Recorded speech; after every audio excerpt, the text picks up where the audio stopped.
আমরা সবাই ব্যক্তি পূজায় লিপ্ত হয়েছি, দুনিয়া পূজায় লিপ্ত হয়েছি। আমরা সবাই দুনিয়াদারি নিয়ে ব্যস্ত হয়ে গেছি।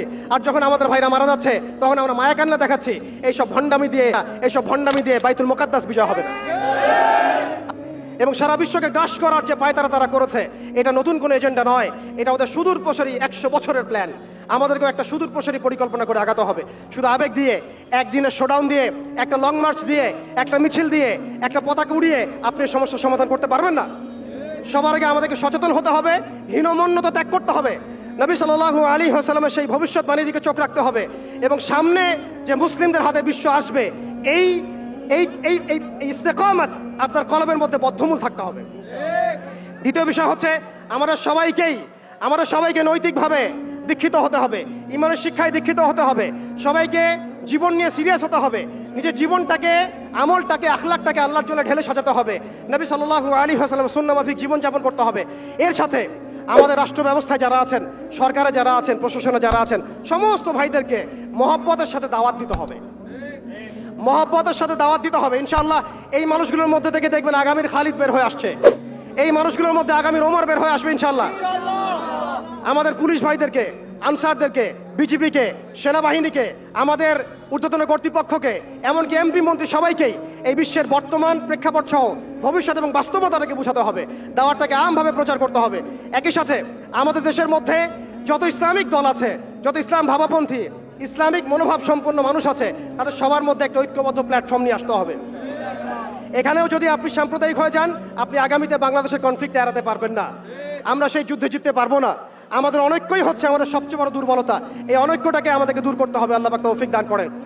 আমরা সর্বমহলে দাওয়াতের কাজ করব, সবাইকে আমভাবে দাওয়াত দিব, সারা বিশ্বের বর্তমান অবস্থা বুঝাবো, ভবিষ্যৎটা বুঝাবো এবং বাস্তবতাটাকে বুঝাবো ইনশাআল্লাহ।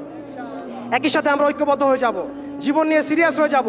আমরা আমাদের জায়গা থেকে যা পারি, যা সামর্থ্য আছে, বলতে পারলে বলবেন, লিখতে পারলে লিখবেন, অর্থনৈতিক সহযোগিতা করতে পারলে সেটা করবেন।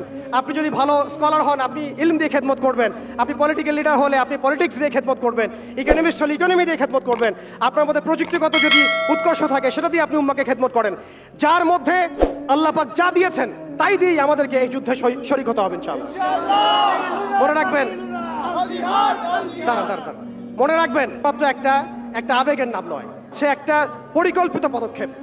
আপনি খেয়াল করে দেখেন, আজকে আমরা এই জায়গায় চলে আসছি শুধুমাত্র একমুখী, তাদের সামরিক আগ্রাসনের ভিত্তিতে নয়। আমাদের সেনাবাহিনী কম নাই, আমাদের জমি কম নাই, আমাদের দেশ কম নাই, আমাদেরও প্রযুক্তি কম নাই। তাহলে আমরা এই পর্যায়ে কেন আসলাম? উত্তরগুলো আপনি খুঁজে বের করেন। আমাদেরও সেনাবাহিনী আছে, আমাদেরও রাষ্ট্র আছে, আমাদেরও জনবল আছে, আমাদের 200 কোটি মুসলমান আছে, আমাদের অর্থ ব্যবস্থা আছে, আমাদেরকে আল্লাহ পাক জমিন দিয়েছেন, কি দেন নাই আল্লাহ রাব্বুল আলামিন আমাদেরকে? তারপরে কেন এই জায়গায়? এর উত্তর আপনি খুঁজে বের করেন। উত্তর একটাই। আল্লাহ পাক কোরআনে বলেছেন, ইন তানসুরুল্লাহ ইয়ানসুরকুম। ভালো করে শুনেন, সূরা মুহাম্মদ পড়ে দেখবেন, ইন তানসুরুল্লাহ ইয়ানসুরকুম। তোমরা যদি আল্লাহকে সাহায্য করো, তবেই আল্লাহ তোমাদেরকে সাহায্য করবেন। আমরা সবাই ব্যক্তি পূজায় লিপ্ত হয়েছি, দুনিয়া পূজায় লিপ্ত হয়েছি। আমরা সবাই দুনিয়াদারি নিয়ে ব্যস্ত হয়ে গেছি। আর যখন আমাদের ভাইরা মারা যাচ্ছে তখন আমরা মায়া কান্না দেখাচ্ছি। এইসব ভণ্ডামি দিয়ে বাইতুল মুকাদ্দাস বিজয় হবে না। আল্লাহর কাছে ফিরে আসেন, পরিপূর্ণ দ্বীনে দীক্ষিত হন। ইন তানসুরুল্লাহ ইয়ানসুরকুম। তোমরা আল্লাহকে সাহায্য করো, অর্থাৎ তোমরা আল্লাহর দ্বীনকে সাহায্য করো, আল্লাহ তোমাদেরকে সাহায্য করবেন। ওয়া ইউসাব্বিত আকদামাকুম। তোমাদের পা আল্লাহ পাক শক্ত করে দিবেন। আল্লাহ সতর্ক করেছেন, ওয়া ইন তাতাওয়াল্লাউ। তোমরা যদি মুখ ফিরায় নাও, আল্লাহ থেকে তোমরা যদি মুখ ফিরায় নাও, ইস্তাবদিল কওমান গায়রাকুম। আল্লাহ পাক তোমাদেরকে সরাই দিয়ে নতুন কওমকে নিয়ে আসবেন। সুম্মা লা ইয়াকুনু আমসালাকুম।